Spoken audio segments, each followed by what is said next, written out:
अस्सलाम वालेकुम, मैं हूं शाहजेब खानजादा। जाफर एक्सप्रेस हाईजैकिंग समेत बलूचिस्तान और खैबर पख्तूनख्वा में दहशतगर्दी की नई लहर के तनाजुर में कल दिन 11 बजे पार्लियामेंट की कौमी सलामती कमेटी का इजलास होने जा रहा है, जिसमें पार्लियामेंट में मौजूद तमाम जमातों के पार्लिमानी लीडर्स और उनके नामजद करदा नुमाइंदों को बुलाया गया है। इसके अलावा काबीना के मुतालिका अरकान भी इजलास में शरीक होंगे। कौमी असम्बली हॉल में होने वाले इन कैमरा इजलास में अस्करी क़यादत सियासी क़यादत को मुल्क की मौजूदा सिक्योरिटी सूरत हाल पर ब्रीफिंग देगी, मगर इस इजलास से पहले ही हफ्ते और इतवार को बलूचिस्तान और खैबर पख्तूनख्वा में दहशतगर्दों की कार्रवाइयों में मजीद इजाफा देखा गया है। खैबर पख्तूनख्वा के मुख्तलिफ अजला में कलअदम तहरीक तालिबान पाकिस्तान के दहशतगर्दों ने पुलिस थानों और चौकियों को निशाना बनाया। इन अजला में पेशावर, खैबर, लकी मरवत, करक, टांक, बनू और डेरा इस्माइल खान भी शामिल थे। BBC के मुताबिक खैबर पख्तूनख्वा में 2 दिनों के अंदर दहशतगर्दों की जानिब से 1 दर्जन के लगभग हमले हुए, जिनमें से ज़्यादातर का निशाना पुलिस एहलकार थे। इन हमलों में कम अज़ कम 5 अफराद शहीद हुए हैं। पुलिस ने जवाबी कार्रवाइयों में करक और लकी मरवत में 2 दहशतगर्दों को हलाक करने का दावा किया है। दूसरी तरफ बलूचिस्तान में जाफर एक्सप्रेस हमले के बाद कलअदम BLA ने नौशकी में सिक्योरिटी फोर्सेस के एक काफिले को बम धमाके से निशाना बनाया, जिसके नतीजे में 3 सिक्योरिटी एहलकार और 2 सिविलियंस शहीद हो गए। और अब इस तशवीशनाक सूरत हाल में कल पार्लियामेंट की कौमी सलामती का अहम इजलास होने जा रहा है। इस हवाले से PTI की सियासी कमेटी का इजलास हुआ है, जिसमें जियो न्यूज़ के नुमाइंदे हैदर शराजी के मुताबिक PTI ने इजलास में शिरकत का फैसला कर लिया है। बैरिस्टर गौहर खान समेत मुतअद्दिद रहनुमाओं ने कौमी सलामती कमेटी के इजलास में शिरकत के हक में दलाइल दिए, जबकि जुनैद अकबर की जानिब से इमरान खान से मुशावरत का कहा गया। हैदर शराजी की खबर के मुताबिक तहरीक इंसाफ ने इजलास में शिरकत के लिए 14 नाम स्पीकर कौमी असम्बली को दे दिए हैं, जिनमें बैरिस्टर गौहर खान, असद कैसर, जरताज गुल, साहबजादा हामिद रजा, आमिर डोगर, सनाउल्लाह मस्ती खैल, अली मोहम्मद खान, अली जफर, सेनेटर हुमायूं महमद और ओन बप्पास बप्पी के नाम शामिल हैं। इससे पहले भी जुनैद अकबर ने कहा था कि इमरान खान की गैर मौजूदगी में या उनको एतमाद में लिए बगैर इस इजलास की कोई हैसियत नहीं होगी। मैंने अभी तक फैसला नहीं किया कि हमने इस कैमरा ब्रीफिंग में जाना है या नहीं जाना है। मैं आपको ये बता दूं कि सियासत का एक जो है वो इमरान खान है। 000 जितने भी मिले कोई हल नहीं निकलता, क्योंकि अवाम का उस पर एतमाद है और लोग उसके साथ जुड़े हुए हैं। तो उसकी हैसियत इस पर कैमरा ब्रीफिंग की या इसी तरह कोई हैसियत उस टाइम बनेगी जब इमरान खान साथ होगा। इसके बगैर इसकी कोई मानी कोई हैसियत नहीं है। अगर सबसे पॉपुलर लीडर जिसके साथ अवाम जुड़े हो वो उस कैमरा ब्रीफिंग में ना हो, उसको एतमाद में नहीं लिया जाता, उनको ऑन बोर्ड ना हो, तो मेरा नहीं ख्याल कि ऐसी कोई मीटिंग की, ऐसी कोई ब्रीफिंग की कोई है। एक तरफ कल मुल्क में सिक्योरिटी की सूरत हाल पर तमाम सियासी जमातें और अस्करी क़यादत साथ बैठने जा रही हैं, तो दूसरी तरफ अपोजिशन जमातें ईद के बाद एक प्लेटफॉर्म से हुकूमत मुखालिफ तहरीक चलाने के लिए कोशिशें कर रही हैं। PTI और JUI की बातचीत जारी है, लेकिन अभी कोई मुश्तरका फैसला या लाएअमल सामने नहीं आया है। अलबत्ता कल JUI के सरबराह मौलाना फजलुर रहमान ने सहाफ़ियों से गुफ्तगू करते हुए ईद के बाद सड़कों पर आने का इशारा दिया। हम इस हुकूमत को अवाम के नुमाइंदा नहीं कहते, न सूबों में और न विफाक में। पंजाब ठंडा पड़ा हुआ है, मेरी सरजमीन पे आग लगी हुई है, उनको परवाही नहीं है। पार्लियामेंट बैठी हुई है, इतनी बड़ी पार्लियामेंट, छोटी छोटी बातों में हंगामा हो रहा है। कोई बलूचिस्तान की बात नहीं कर रहा, कोई KP की बात नहीं कर रहा, कोई इन वाक़यात की बात नहीं कर रहा। तो इसका माना यह है कि पंजाब और सिंध ने 2 सूबों को अपने हाल में छोड़ दिया है ना। पार्लियामेंट की अक्सरियत तो उनके पास है। सख्त नाराजगी है और इन नाराजगी के साथ हम ऐसे लोगों के साथ नहीं चल सकेंगे। पार्टी लेवल की क्या उस पर कोई मैच्योरिटी अभी आ रही है, आपको नजर आ रहा है? जी ठीक है, वो ठीक है, वो मेरा ख्याल में प्रोसेस भी सही जा रहा है। गुफ्तगू, ताल्लुकात बेहतरी, जिस सख्ती के साथ जो हमारे ताल्लुकात थे, जिसमें टेंशन बहुत ज़्यादा थी, वो काफ़ी तहरीर हुई है और एक बेहतर मुस्तकबिल की तरफ हम जा रहे हैं इंशाल्लाह। तो जब हौसला जवाब देता है तो प्लान है, जब बंदा एक्शन में आता है तो मौलाना साहब एक्शन क्या है? रमज़ान गुजरने दें इंशाल्लाह, एक दफ़ा रमज़ान गुजरने दें, हमें अपनी पार्टी का पॉलिसी काउंसिल जो है उसका इजलास करने दें, फिर उसके बाद देखते हैं कि क्या फैसले होते हैं क्या नहीं होते। ये तो अगर तो हुकूमत या स्टेट की तरफ से कोई राब्ता हो जाता है तो फिर हम बैठकर गौर करेंगे कि क्या हम इस पोजीशन में अब हैं या नहीं। जियो न्यूज़ के नुमाइंदे हैदर शराजी से बात करेंगे, जो कल मौलाना फजलुर रहमान से मुलाकात करने वाले सहाफ़ियों में भी शामिल थे और आज PTI की सियासी कमेटी के इजलास को भी कवर कर रहे थे, जिसमें PTI ने कल पार्लियामेंट की कौमी सलामती कमेटी के इजलास में शिरकत करने का फैसला किया है। हैदर, बहुत शुक्रिया मुझे ज्वाइन करने के लिए। सबसे पहले क्या PTI में शदीद इख्तलाफ था और बाद में उन लोगों की राय जो है वो हावी हो गई जो चाहते थे कि कल के इजलास में शिरकत की जाए? देखिए, बैरिस्टर गौहर जो पीटीआई चेयरमैन हैं वो ये चाहते थे कि इस कौमी सलामती इजलास में जाएं और वो पहले ही से अपना इस हवाले से माइंड बना के आए थे। और आज ये सदर KPK जुनैद अकबर जो पब्लिक अकाउंट्स कमेटी के चेयरमैन हैं, उन्होंने भी जिस वक्त ये गुफ्तगू की वो पार्लिमानी कमेटी के इजलास से पहले की थी। और उन्होंने जियो न्यूज़ से गुफ्तगू करते हुए ये कहा था कि हम चाहते हैं कि बानी PTI से मुशावरत होनी हो और उसके बाद ही हम कौमी सलामती कमेटी इजलास में जाएं। वो ये समझते हैं कि बानी PTI से सियासी क़यादत की मुलाकात नहीं होने दी जा रही, तो ये मौका है कि सियासी क़यादत भी बानी PTI से मुशावरत कर लेगी और उसके बाद हम मुस्तकबिल का लाया अमल तय करेंगे। ये सिर्फ जुनैद अकबर का मामला नहीं, पार्टी के दीगर रहनुमा भी ये समझते हैं और उन्होंने भी इस तरह का मशवरा दिया है। जबकि जब ये इजलास इख्तिताम पजीर हुआ, हमारे ज़रा ये बता रहे हैं कि चूँकि पार्टी के रहनुमाओं की अक्सरियत ने इस बात पर जोर दिया कि कौमी सलामती इजलास में शिरकत कीजिए, तो सब ने फिर इत्तफाक किया। उसके बाद 14 नाम दिए गए जो कि यहाँ स्पीकर को दिए गए और इनमें 2 ऐसे मेंबरान असेंबली को भी शामिल किया गया जिनका ताल्लुक मुतासरा इलाकों से है। तो अब PTI ने कौमी सलामती इजलास में शिरकत का फैसला किया है और अब सियासी कमेटी का जो इजलास है वो भी इस हवाले से इत्तफाक करते हुए उसने भी फैसला किया है। तो अगर आगे बात की इत्तफाक करेगा और इस हवाले से बैरिस्टर गौहर की जानिब से बताया है कि हम कल जा रहे हैं और अपना लायामल कौमी सलामती कमेटी के सामने रखेंगे। और साथ ही अभी थोड़ी देर कबल महमूद खान अचकज़ई और अल्लामा नासिर अब्बास समेत अपोजिशन इत्तेहाद के रहनुमाओं से हमारी मुलाकात हुई है और उनसे जब मैंने कौमी सलामती इजलास के बारे में पूछा तो महमूद खान अचकज़ई और अल्लामा नासिर अब्बास ने ये जियो न्यूज़ से गुफ्तगू करते हुए बताया है कि वो कौमी सलामती कमेटी इजलास में नहीं जा रहे। यानी अपोजिशन इत्तेहाद के ये जो 2 अहम रहनुमा या जमातें हैं, इनके सरबराह कौमी ये सलामती कमेटी इजलास में शिरकत नहीं करेंगी, जिसका ताल्लुक इंतखाबात में धांधली के बाद होने वाले तहफ़्फ़ुज़ात से भी है। और ये बताएगा, कल जब मौलाना ने मीडिया से गुफ्तगू की उसमें भी आप मौजूद थे, ये ज़रूर नज़र आया कि मौलाना ने कहा कि PTI के साथ जो नाराज़ी थी उसमें नरमी आई है, हुकूमत के साथ सख्त नाराज़ी है, ये हुक्मरान कठपुतली है। तो जो इख्तलाफात थे PTI के दरमियान और मौलाना फजलुर रहमान के दरमियान, JUI के दरमियान, और जो तहफ़्फ़ुज़ात थे JUI के PTI के साथ चलने से पहले, क्या नज़र आ रहा था उसमें कोई नरमी आई है? इस सवाल का जवाब 2 तरफ़ा है। अभी बैरिस्टर गौहर ने भी इसका जिक्र किया कि हम इत्तफाक से आगे बढ़ेंगे थोड़ी देर कबल ही। और मौलाना फजलुर रहमान से जब मैंने सवाल किया कि ये कामरान मुर्तज़ा ने जैसे बयानात दिए इसके बाद क्या होगा, तो उन्होंने ये कहा था कि ऐसे छोटे मोटे बयानात की वजह से दरार नहीं पड़ेगी, हम इत्तफाक से आगे बढ़ने की कोशिश कर रहे हैं और इससे इत्तफाक पैदा हो सकता है। दूसरा, उन्होंने हुक्मरानों के हवाले से कहा कि मुझे इफ्तारी की दावत तो ये मुसलसल दे रहे हैं लेकिन मेरे जो मसाइल हैं उन पर बात करने को ये तैयार नहीं। तीसरा एक अहम नुक्ता है, महमूद खान अचकज़ई से मेरी जो मुलाकातें रही हैं और जो ये मौलाना फजलुर रहमान से मुलाकात हुई है, इसमें एक नुक्ता बड़ा दिलचस्प मेरे लिए था कि उन्होंने मियाँ मोहम्मद नवाज शरीफ का हवाला दिया और मौलाना फजलुर रहमान ने तो ये कहा कि इस वक्त मियाँ मोहम्मद नवाज शरीफ ही वो वाहिद लीडर हैं जो किरदार अदा कर सकते हैं। जबकि महमूद खान अचकज़ई भी कुछ इस तरह की गुफ्तगू करते हुए पाए गए। उन्होंने भी ये गुफ्तगू की कि इस वक्त मियाँ मोहम्मद नवाज शरीफ को चाहिए कि वो एक कदम आगे बढ़ें। और इस हवाले से मेरे जो वेल इन्फॉर्म सोर्स ये बता रहे हैं कि मियाँ मोहम्मद नवाज शरीफ ने बड़े अरसे के बाद गुज़श्ता हफ्ते ड्राइविंग सीट एक तरह से यूं कह लें संभाली है या एक कदम आगे बढ़ाने का कौमी सतह पर फैसला किया है। तो आने वाले दिनों में मियाँ मोहम्मद नवाज शरीफ का भी किरदार आपको मुल्क की सियासत में बहुत अहम नज़र आएगा। बहुत शुक्रिया। इस हवाले से हम बात करेंगे। राना सनाउल्लाह साहब हमारे साथ मौजूद। राना साहब बहुत शुक्रिया मुझे ज्वाइन करने के लिए। राना साहब, ज़ाहिर कल एक अहम इजलास होने जा रहा है। जाफर एक्सप्रेस पर हमले के बाद भी BLA ने भी बलूचिस्तान में मजीद हमले किए हैं, तो दूसरी तरफ तहरीक तालिबान कलदम ने खैबर पख्तूनख्वा में हमले किए हैं और दहशत गर्दी बढ़ती नजर आ रही है। मौलाना फजलुर रहमान का, अचकज़ई साहब का ये कहना है कि मियाँ नवाज शरीफ इस सूरत हाल में बड़ा अहम किरदार अदा कर सकते हैं। कोई मियाँ साहब किरदार अदा करने जा रहे हैं, कल के इजलास में भी वो होंगे या नहीं होंगे?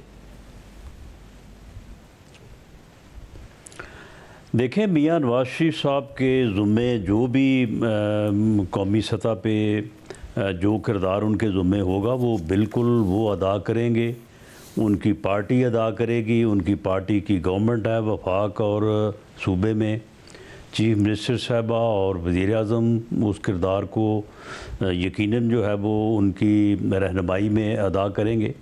लेकिन जो कल का इजलास है, कल के इजलास में जो है वो अस्करी क़यादत जो है वो इस वक्त जो सिक्योरिटी सूरत हाल है और इस सूरत हाल में जो स्ट्रेटजी वो अपनाए हुए हैं और जिस तरह से वो इन दहशतगर्दी के वाक़यात को और दहशतगर्दों को जो है वो फेस कर रहे हैं और जो उनका यानी इस बारे में जो उनका एक प्लान है कि वो किस तरह से इस दहशतगर्दी को जो है वो एलिमिनेट करेंगे, तो उसके बारे में वो जो सियासी क़यादत है मुल्क की, जिसमें आलमोस्ट तमाम वो पार्लिमानी लीडर्स जो कि जिनकी नुमाइंदगी है पार्लियामेंट में, तो उनको एतमाद में लेंगे और इस प्रोसेस में एतमाद में लेने के साथ साथ जो है यकीनन उन कायदीन की तरफ से जो सियासी कायदीन सुबह इजलास में होंगे उनकी तरफ से भी अज़हार ख़याल होगा, उनकी मशावरत, उनकी रहनुमाई जो है वो भी अस्करी क़यादत को मैसर आएगी। तो इस मीटिंग का या इस जो सुबह सेशन होने जा रहा है इन कैमरा, तो इसका बुनियादी मकसद ये है।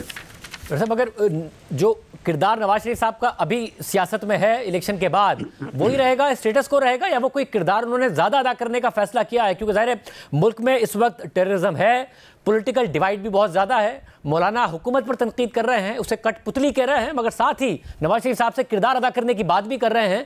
तो मियाँ साहब ऐसे ही देखते रहेंगे, जो उनका किरदार है वैसा ही रहेगा, या वो कोई फैसला किया उन्होंने किरदार अदा करने का?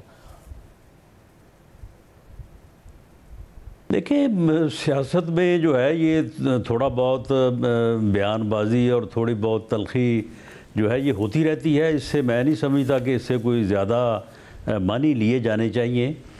मौलाना का बेपनाह एहतराम है हमारे दिलों में भी, और मियाँ नवाज शरीफ साहब भी उनका बड़ा एहतराम करते हैं और मौलाना भी उनकी बड़ी इज़्ज़त करते हैं। तो अगर कल की मीटिंग से कोई चीज़ सामने आती है कि जिसमें स्पेसिफ़िकली मियाँ नवाज शरीफ साहब को ही कोई किरदार अदा करना है, तो यकीनन उनकी पार्टी भी जो है वो उनकी जगह पे उस किरदार को निभाने की सलाहियत और अहलियत रखती है। लेकिन अगर उनकी ज़ात से मुतल्लिक़ा कोई चीज़ हुई तो वो बिल्कुल हाज़िर हैं। वो इस मुल्क के लिए, कौम के लिए जो है वो कभी भी उन्होंने जो है वो कदम पीछे नहीं रखा। वो जो किरदार उनसे यानी मकसूद होगा वो उसको अदा करेंगे। वैसे मगर मौलाना इस वक्त नाराज़ हैं और वो ये इंदिया दे रहे हैं कि जो पीटीआई के साथ उनके नाराज़ी के मामलात और माजी के मामलात रहे हैं उसमें नरमी आई है, हुकूमत के साथ सख्त नाराज़ी है, कठपुतली करार दे रहे हैं। वो कह रहे हैं हर चीज़ के लिए ये हुकूमत जो है वो फ़ौज की तरफ देखती है। वज़ीर आज़म अफ्तार के लिए तो रब्ता कर लेते हैं, कभी मुल्क के लिए भी रब्ता कर लें। तो मौलाना जब इंदिया दे रहे हो ईद के बाद सड़कों पर आने का, ज़ाहिर है वो अपनी पार्टी से इस हवाले से मशवरा ज़रूर करेंगे। पीटीआई पहले ऐलान कर चुकी हो, तो मौलाना को इस दफ़ा कौन मनाएगा? उनकी सख्त नाराज़ी को नरमी में कौन कन्वर्ट करेगा, नवाज शरीफ या फिर शहबाज शरीफ? देखें, शाहज़ेब मौलाना का एक अपना नुक्ता नज़र है, उनकी एक अपनी जो है वो सोच है। वो 2018 के इलेक्शन के बाद भी वो सिस्टम से बाहर रह के जो है वो जदोजहद करना चाहते थे, लेकिन उनकी मेहरबानी कि उन्होंने मुस्लिम लीग नून की क़यादत के साथ जो है वो तावन किया और सिस्टम के अंदर रहते हुए जो है वो अपनी जदोजहद को जारी रखा। और उसके नतीजे में फिर भले 3 साल बाद या 3.5 साल बाद जो है वो तब्दीली जो है वो आई। अब भी मौलाना का मौजूदा सूरत हाल में उनका एक अपना नुक्ता नज़र है। हम उनके नुक्ता नज़र की कदर करते हैं, उनकी इज़्ज़त करते हैं, लेकिन हमारा एक अपना जो इसमें जो सियासी हिकमत या हमारी जो इसमें राय है उसके मुताबिक शायद सिस्टम को बाहर से जो है वो दुरुस्त करने की बजाय अगर सिस्टम में रहते हुए उसको दुरुस्त किया जाए तो उसके नतायज जो है वो ज़्यादा बेहतर होते हैं। इसके ऊपर मौलाना से हम बात करेंगे और मौलाना की बात मानेंगे भी और मौलाना को इंशाअल्लाह ताला अपनी बात पे कायल भी करेंगे। साहब, और कल पीटीआई इजलास में ज़रूर आ रही है, मगर उससे पहले जुनैद अकबर साहब ने कहा कि इस वक्त मुल्क में एक ही सियासतदान है, वो इमरान खान साहब हैं। बाकी ज़ीरो के आगे आप जितने भी ज़ीरो लगा लें वो ज़ीरो ही रहेगा। तो इमरान खान साहब को जब तक नहीं लाया जाता है ऐसी ब्रीफिंग की कोई अहमियत नहीं है, मगर वो उन्होंने फिर भी आने का फैसला जरूर किया है। मगर अली अमीन गंडापुर साहब ने कहा कि रियासत की सारी तवानाई पीटीआई के खिलाफ इस्तेमाल हो रही है, इसलिए दहशतगर्दी ने दोबारा सर उठा लिया है। इतने तहफ्फुज़ात के साथ मुल्क की एक बड़ी जमात अगर कल इजलास में आ रही है तो उससे मुतमईन करने के लिए क्या किया जाएगा कि दहशतगर्दी से भी निपटा जाए और सियासी जो स्टेक होल्डर्स हैं उन्हें भी शामिल किया जाए फैसला साजी में। देखें शाहजेब, ये जो इनकी खाम ख्याली जो है कि ज़ीरो जमा ज़ीरो और सभी ज़ीरो, तो मैं समझता हूँ कि इनको अब ये समझ आ जानी चाहिए, इनको इस बात का इदराक हो जाना चाहिए। जितनी जल्द इनको इस बात का इदराक हो जाएगा ये इनके हक़ में बेहतर है, और जितना ये देर से समझेंगे उतना ही जो है वो अपना जो है वो नुकसान कर चुके होंगे। और रही बात ये कि इमरान खान के अलावा जो है वो कोई चीज़ जो है वो आगे नहीं चल सकती। देखें, ये इस किस्म के नारे लगाते रहते हैं कि जी अगर ख़ान है तो पाकिस्तान है, ख़ान नहीं है तो पाकिस्तान नहीं है, तो ये इनकी इंतहाई जो है ये गुमराही पे मबनी इनकी सोच है। पाकिस्तान है तो हम हैं, पाकिस्तान तो है तो नवाज़ शरीफ है, इमरान खान है, या आसफ़ अली ज़रदारी साहब हैं, या मौलाना फजल रहमान साहब हैं।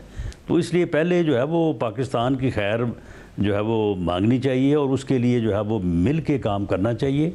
जब तक ये सियासतदानों के साथ नहीं बैठेंगे, सियासी जमातों के साथ नहीं बैठेंगे, सियासी क़यादत को तस्लीम नहीं करेंगे और इन मसलों के हल के लिए, इनको रिज़ॉल्व करने के लिए जो है वो टेबल पे नहीं बैठेंगे, उस वक्त तक फिर ये इस तरह से टकरें लगाते रहें।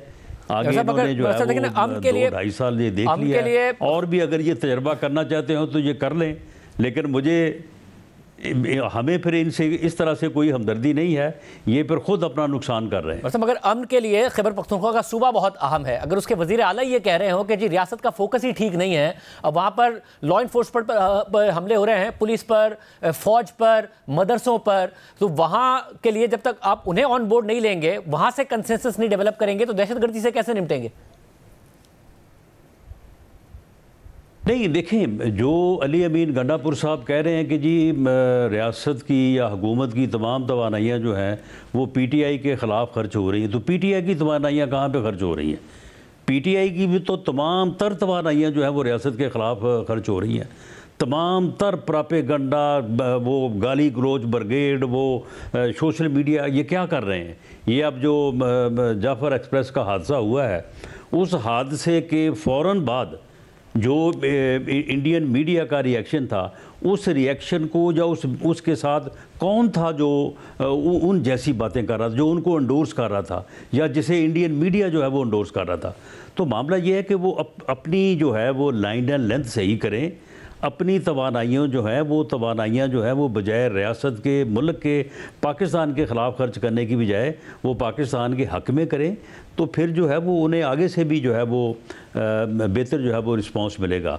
और रहा जहाँ तक कि दहशतगर्दी की कार्रवाइयाँ, देखें शाहजेब, ये कार्रवाइयाँ 2008 से लेके 10-11 तक का आप वक्त जो है वो याद करें, उस वक्त शायद इससे भी ज़्यादा जो है ये दहशतगर्द कुव्वतें जो है ये मुनज़्ज़म हो के तो उन्होंने कार्रवाइयाँ की थी, लेकिन बिलाखिर रियासत ने और लॉ इन्फोर्सिंग एजेंसीज़ ने, मसल्ह अफवाज ने जो है वो दहशतगर्दी को जड़ से उखाड़ फेंका था।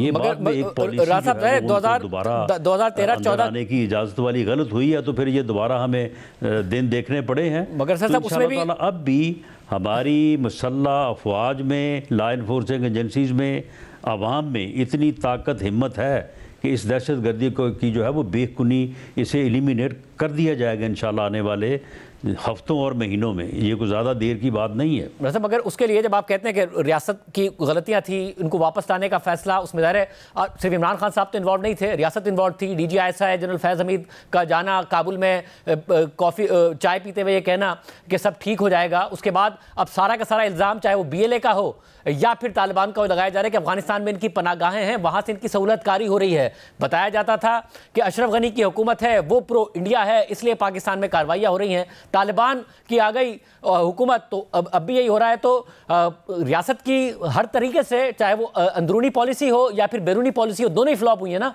तो उसका अब हल क्या है, कैसे इस सूरत हाल से निपटा जाएगा? देखिए, इसका हल जो है ये यही है जो सुबह होने जा रहा है।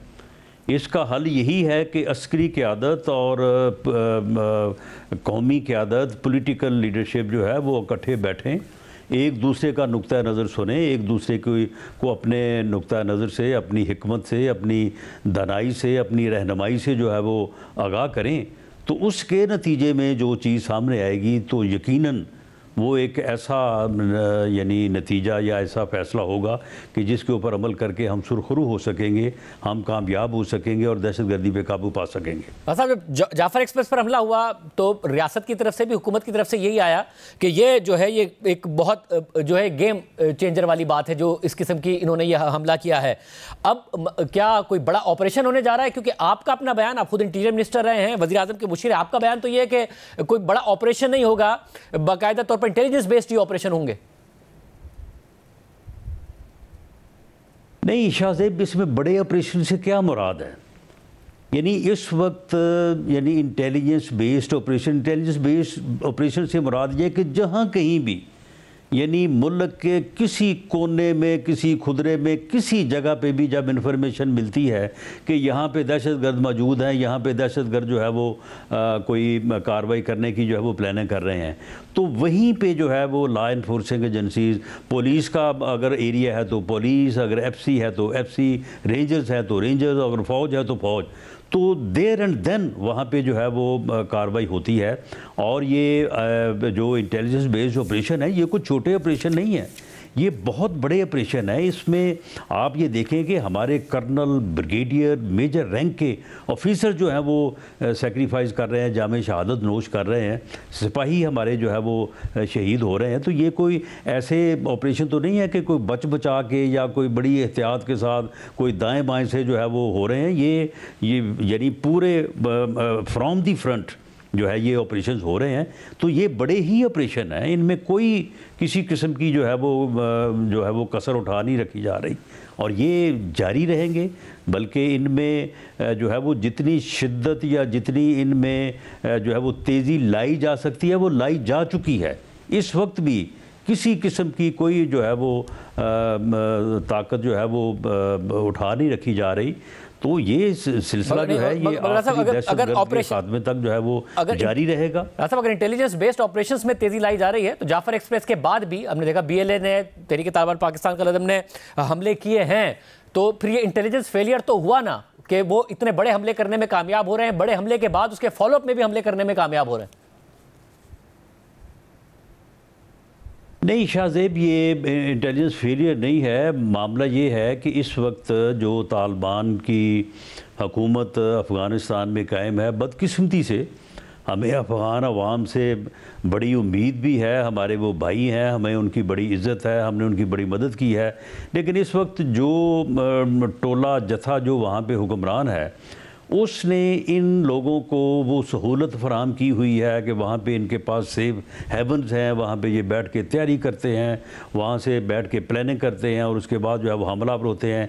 इनको फंड्स जो हैं वो इंडिया की तरफ से मुहैया किए जा रहे हैं और ये कोई पिछले 6 माह साल में इन्होंने अपनी तैयारियाँ जो की हैं, जो अपने आप को मुनज़्ज़म करके अब इन्होंने ये कार्रवाइयाँ शुरू की हैं। तो अब इनको जिस तरह से कन्फ्रंट किया जा रहा है तो आने वाले चंद हफ्तों और महीनों में इंशाअल्लाह ताला इनकी इस ताकत को तोड़ दिया जाएगा और इनके सेफ हेवन जो है उनको भी जो है वो न्यूट्रल किया जाएगा। और जब ये कर दिया जाएगा तो फिर ये जो इनकी ताकत है या जो इस वक्त इनका अग्रेशन आया हुआ है ये ख़त्म हो जाएगा। मतलब अगर इस वक्त मसला ये ना कि लोग हमारे सरजमीन अफ़गानिस्तान की पैसा कह रहे हैं कि जी इंडिया का, तो इसमें तो फिर अफगानिस्तान हुकूमत के कोऑपरेशन के बगैर ये कैसे होगा? और वहां तो कोई कोऑपरेशन नहीं मिल रहा है पाकिस्तान को। देखें शाहजेब, इस बारे में जो है वो मल्टी डायमेंशनल जो है वो पॉलिसी जो है वो हमारी जो अस्करी क़यादत है वो अपना रही है और इन दोनों चीज़ों को ही जो है वो उनके पेश नज़र है, जिसकी वो सुबह यकीनन वजाहत भी करेंगे और इसके ऊपर रहनुमाई भी सियासी क़यादत से जो है वो हासिल करेंगे कि अफ़गानिस्तान को किस तरह से ये बात समझाई जा सकती है कि वो किसी की प्रॉक्सी ना बने, वो इंडिया के हाथों हथियार ना बने, और अगर वो नहीं समझते तो फिर उसका क्या हल है। वो मेरा नहीं ख्याल कि उसको कोई ओपनली उसके ऊपर कोई बात करना जो है वो मुनासिब होगा, लेकिन ये हल ज़रूर होगा। ऐसा नहीं है कि उनको ये कहा जाए और अगर वो तस्लीम कर लें, अगर वो इस बात पे ऊपर रज़ामंद हो जाए तो ये बड़ी उनकी मेहरबानी है और ये उनके लिए भी खैर है, हमारे लिए भी खैर है और ये बहुत अच्छी बात होगी। लेकिन ऐसा नहीं है कि अगर वो ऐसा नहीं करते तो फिर उसके बाद हमारे लिए कोई और वे आउट नहीं है। There are so many way outs. तो अगर बलूचिस्तान के मसले के लिए क्या फिर सियासी क़यादत को भी सुना जाएगा कि किस तरीके से दहशतगर्दों को आइसोलेट किया जाए, किस तरीके से जहां डायलॉग बनता है डायलॉग किया जाए, या सिर्फ ब्रीफिंग दी जाएगी और बताया जाएगा कि आगे हम ये करने जा रहे हैं? देखें शाहज़े, पूरी दुनिया इस बात के ऊपर मुत्फिक है कि किसी भी चीज़ को जो है वो दहशतगर्दी का जवाज़ नहीं बनाया जा सकता। खुदा ना खास्ता अगर मेरे साथ मेरी हक तलफी हो रही है तो मैं उस हक तलफी की बुनियाद के ऊपर दहशतगर्दी को जो है वो मैं जायज़ करार नहीं दिया जा सकता। ये पूरी दुनिया तस्लीम कर चुकी है। अब हमें जो हम बराह रास्त दहशतगर्दी का शिकार हैं, हमें इस अगर मगर से निकलना चाहिए। हमें इस बात से निकलना चाहिए कि जी फ़लाँ वजह है तो इसलिए ये है, फ़लाँ वजह की वजह से ये हो सकता है, किसी वजह से ये नहीं हो सकता। दहशतगर्दी जो कि बुनियादी तौर पे निहत्थे मासूम शहरियों के ख़िलाफ़ जो है वो जुल्म करने, उनको कत्ल करने, उनको शहीद करने का अमल है, इस अमल की किसी तौर पे जो है वो कोई तौजीह नहीं हो सकती, कोई इसका जो है वो अपना इसके ऊपर जो है वो डिस्कशन नहीं हो सकती। तमाम लोग जो अगर किसी को अपने किसी हक़ की जो है वो डिमांड है या किसी को किसी तरह का भी कोई गिला है, किसी तरह का भी कोई उसका डिमांड है, रियासत से है, पॉलिटिकल पार्टी से है, हुकूमत से है, किसी और सेगमेंट ऑफ सोसाइटी से है, बिल्कुल वो आए बैठे उसके साथ बात होनी चाहिए, उसको दूर किया जाना चाहिए। लेकिन ये जो बात है कि इसकी आड़ में जो है वो दहशतगर्दी को जो है वो कोई जवाब फराहम किया जाए या उसको कोई जो है वो यानी कोई सेफ़ आर्गूमेंट दिया जाए, ये बिल्कुल गलत है। ये पूरी दुनिया इस बात से बाहर निकल चुकी है, हमें भी अब जो है इस अगर मगर से बाहर आना चाहिए। और क्या ऑल पार्टीज कॉन्फ्रेंस भी वज़ीर आज़म बुलाने जा रहे हैं? होगी या नहीं होगी तो कब होगी? नहीं, इसमें शाहज़ेब ये सुबह जो मीटिंग होने जा रही है, इससे बड़ी और ऑल पार्टीज़ कॉन्फ्रेंस या ऑल पार्टीज़ मीटिंग कौन सी होगी, और अस्करी क़यादत भी वहाँ पे मौजूद होगी। मेरा ख़्याल है कि अगर इसमें नुमाइंदगी नहीं होगी तो जुडिशरी की नहीं होगी, और अगर ऐसा हो जाए या ऐसी ज़रूरत महसूस की जाए तो मैं समझता हूँ कि चीफ़ जस्टिस साहब को भी रिक्वेस्ट की जा सकती है या उनकी नुमाइंदगी भी जो अगर हो जाए तो उसमें कोई मुज़ायका नहीं है। तो ये जो सुबह जो मीटिंग होने जा रही है, इसमें अभी आज ही हमने जो है वो सारा वर्कआउट किया है, लिस्ट वगैरह या जिन साहिबान को मोअज़्ज़ीन को दावत वगैरह का सिलसिला, तो उसमें कमोबेश कोई पार्टी बाहर नहीं रह गई और ब्रीफिंग आर्मी चीफ पार्टीज़ की जो है वो नुमाइंदगी जो है इस वक्त मौजूद है। ब्रीफिंग आर्मी चीफ और डीजी ऐसा ही देंगे? जी, इसमें जो हमें इतला है उसमें आर्मी चीफ कल सुबह जो है वो ख़ुद मौजूद होंगे, उनके साथ DGI मौजूद होंगे, DGMO मौजूद, और बाकी भी उनकी जब वो ख़ुद होंगे तो उनकी सारी टीम उनके साथ होगी और यकीनन उनकी टीम में से कोई साहब जो है वो सारी जो है वो ब्रीफिंग देंगे। उसके बाद फिर वो ख़ुद भी जो है वो अपनी राय का इजहार करेंगे। बहुत शुक्रिया। राना सनाउल्लाह साहब हमारे साथ मौजूद थे। प्रोग्राम में एक ब्रेक शामिल करते हैं। खित्ते में भी बहुत कुछ हो रहा है, उसकी तफसीलात आपके सामने रखेंगे एक ब्रेक के बाद।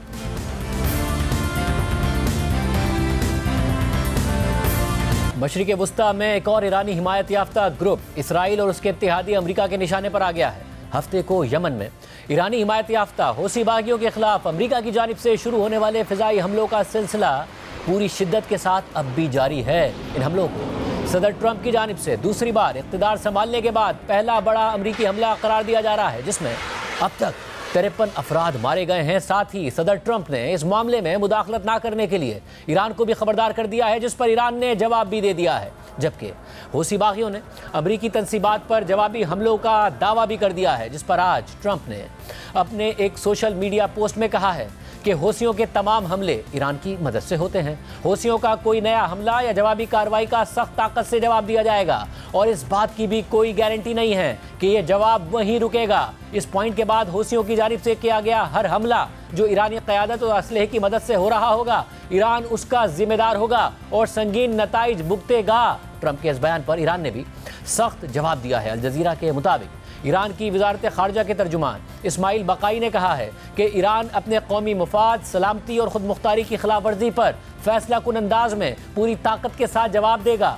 वाज़ेह रहे कि हूसी बागियों के खिलाफ हालिया अमरीकी हमलों का आगाज़ हफ्ते को सदर ट्रंप के ऐलान के बाद हुआ था। ट्रंप ने सोशल मीडिया पर एक पोस्ट के जरिए इन हमलों का ऐलान किया था और इस दौरान उन्होंने ईरान को भी वार्निंग दी थी।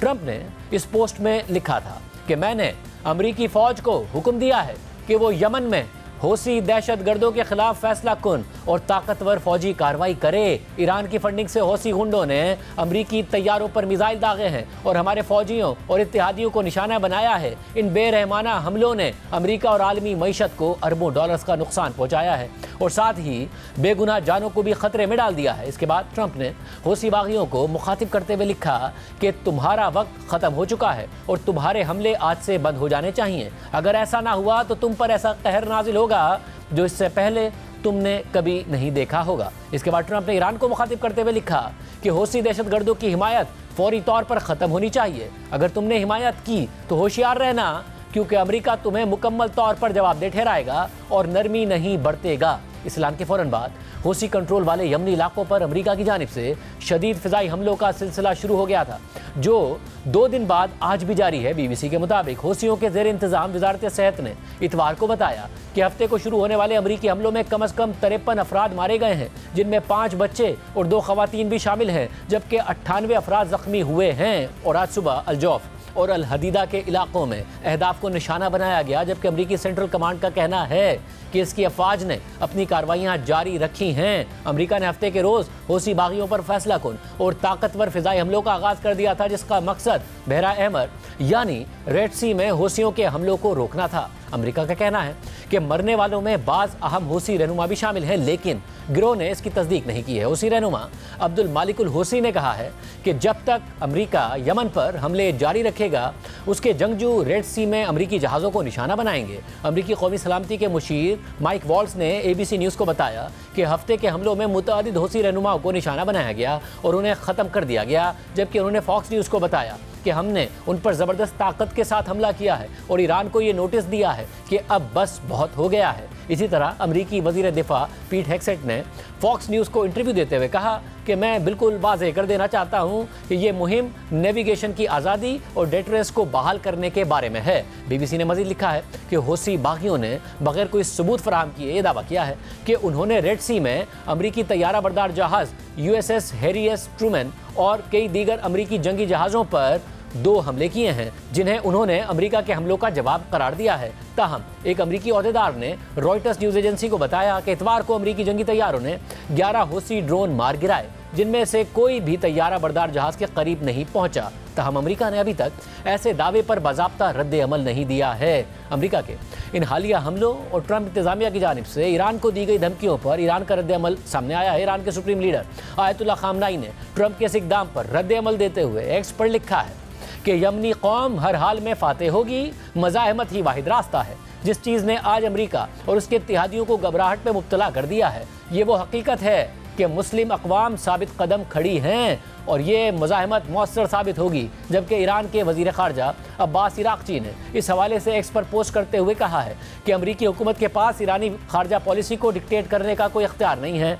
वो दौर 1979 में ख़त्म हो गया। इसराइली नस्लकुशी और दहशतगर्दी की हिमायत ख़त्म करें, यमनी अवाम का कत्लेआम बंद करें। जबकि ईरान की पाज़ारानी इनक़लाब के सरबराह जनरल हुसैन सलामी ने हौसी बागियों की कार्रवाइयों में ईरान के मुलविस होने की तरदीद करते हुए ईरान के खिलाफ कार्रवाई पर सख्त रद्द-ए-अमल की धमकी दी है। रॉयटर्स के मुताबिक ईरान की पासदाराने इंक़िलाब के आला कमांडर जनरल हुसैन सलामी ने कहा है कि यमन के हुसी खुद मुख्तार हैं और अपने स्ट्रेटेजिक और अमली फैसले खुद करते हैं। हम अपने दुश्मनों को खबरदार करते हैं कि अगर उन्होंने अपनी धमकियों को अमली जामा पहनाया तो ईरान फैसला कुन और तबाहकुन जवाब देगा। वाज़ेह रहे कि हुसी बागी, जिन्हें अंसारुल्लाह के नाम से भी जाना जाता है, यमन में ईरान का हिमायत याफ्ता एक बागी ग्रुप है जो इसराइल को अपना दुश्मन समझता है। हुसी बागी इस वक्त यमन के दारुल हुकूमत सना समेत मुल्क के शुमाल मगरबी हिस्से पर काबिज हैं। 7 अक्टूबर 2023 को हमास की जानिब से इसराइल पर हमले के बाद जब इसराइली फोर्सेज ने गजा पर बदतरीन जारियत का सिलसिला शुरू किया था तो इसके बाद मशरिक़ वस्ता में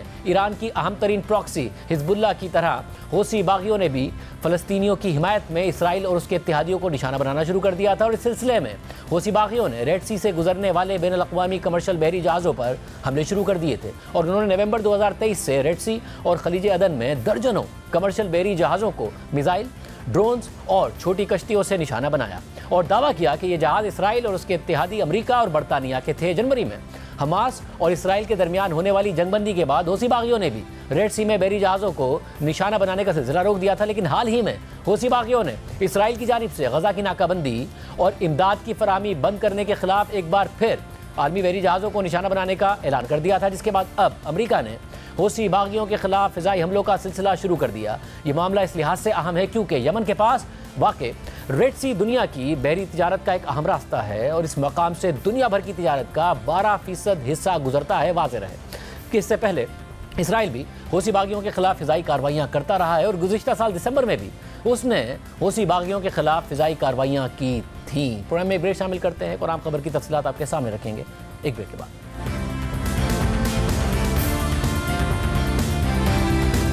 मुल्क में चीनी की कीमतों में तेजी से इजाफा होने के बाद हुकूमत हरकत में आई है और वज़ीर आज़म ने खुद सारी सूरत हाल का नोटिस लिया है, जिसके नतीजे में चीनी की कीमतों में ठहराव आया है। 3.5 माह में चीनी औसतन 40 रुपये 20 पैसे फ़ी किलो महंगी होकर 180 रुपये पर जा पहुंची।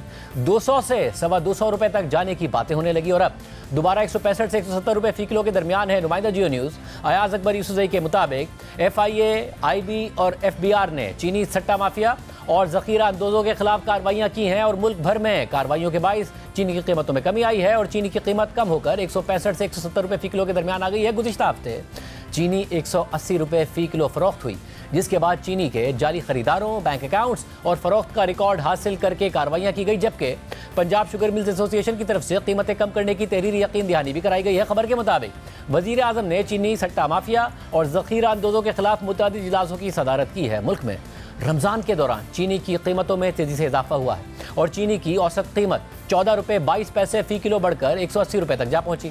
3 दिन पहले वफाकी इदारा शुमारियात की तरफ से जारी करदा दादोशुमार के मुताबिक मुल्क में चीनी की औसत कीमत 171 रुपये 90 पैसे फ़ी किलो हो गई है और ज़्यादा से ज़्यादा कीमत 180 रुपये फ़ी किलो तक है। सरकारी डेटा के मुताबिक जनवरी से अब तक चीनी औसतन 33 रुपये 26 पैसे फ़ी किलो महंगी हुई, जबकि 3.5 माह में चीनी औसतन 40 रुपये 20 पैसे फ़ी किलो महंगी हुई। साल 2025 के आगाज़ पर मुल्क में चीनी की औसत कीमत 138 रुपये 64 पैसे फ़ी किलो थी, जबकि मुल्क में 3.5 माह पहले यानी नवंबर में चीनी की औसत कीमत 131 रुपये 61 पैसे फ़ी किलो थी। हुकूमत ने जून से अक्टूबर 2024 के दौरान 7.5 लाख टन चीनी बरामद की इजाज़त की शर्त पर दी थी कि चीनी की फ़ी किलो एक्स मिल्क कीमत 140 रुपये से ऊपर नहीं जाएगी। इस पूरी सूरत हाल पर बात करते हुए कमोडिटी एक्सपर्ट शमसुल इस्लाम ने हमारे प्रोग्राम में बात करते हुए कहा था कि चीनी का बहरान इंजीनियर्ड है, हर साल की तरह इस साल भी चीनी की कोई किल्लत नहीं है। क्रशिंग सीजन अभी मुकम्मल तौर पर ख़त्म भी नहीं हुआ और क्राइसिस हो गया। ये क्राइसिस जेन्युइन है, इस वक्त शॉर्टेज है या ये सारा क्राइसिस क्रिएट किया हुआ है? ये इंजीनियर्ड क्राइसिस है। 84 मिलियन टन की प्रोडक्शन का जो फिगर 83.5 इन्होंने दी थी ऑफिशियली, अराउंड 84 मिलियन टन थी, तो उसके हिसाब से आपकी चीनी 10% का अगर आप रिकवरी पे बेस जाते हैं तो आपकी 8 मिलियन टन की चीनी, मैं उसको 8 मिलियन भी नहीं कहता, मैं 7 मिलियन पे लेके आता हूँ कि 8.33% रिकवरी पे आपकी आती है। तो 7 मिलियन टन आपकी प्रोडक्शन इस साल हुई, 1 मिलियन टन आपके पास कैरी फॉरवर्ड स्टॉक पड़े हुए थे, 8 मिलियन टन ये हो गए। अगर आपने 7.5 लाख टन की एक्सपोर्ट कर दी, उसको भी मैं 1 मिलियन गिन लूं तो फिर भी आपके पास चीनी 1 मिलियन टन की सरप्लस रहेगी। ये हर साल की तरह चीनी में कोई शॉर्टेज नहीं है। हुकूमत अपनी पॉलिसी को सही करे, इंडस्ट्री जो इसमें इन्वॉल्व है उसके ऊपर क्रैकडाउन करे, क्योंकि जितना रेवेन्यू इस सेक्टर से आ रहा है वो आप देखें तो एफबीआर में उतना टैक्स कंट्रीब्यूशन भी नहीं जा रही। एफबीआर भी अपना ट्रैक एंड ट्रेस सिस्टम लगाने के बावजूद अगर चीनी को ट्रैक नहीं कर पा रहा, ट्रेस नहीं कर पा रहा, तो फिर हमारे पास ये शकूक उभरते हैं कि कहीं ना कहीं कुछ ना कुछ दाल में काला है। इस पूरी सूरत हाल में मुतालबा किया जा रहा है कि चीनी के सेक्टर को मुकम्मल तौर पर डी रेगुलेट किया जाए। हुकूमत दावा भी कर रही है कि ऐसा किया जाएगा। कमेटी बना दी गई है एहसन इकबाल साहब की सदारत में। अब देखते हैं कि इस हवाले से पेशरफ्त होती है या नहीं होती। आज के प्रोग्राम में इतना ही। अल्लाह हाफ़िज़।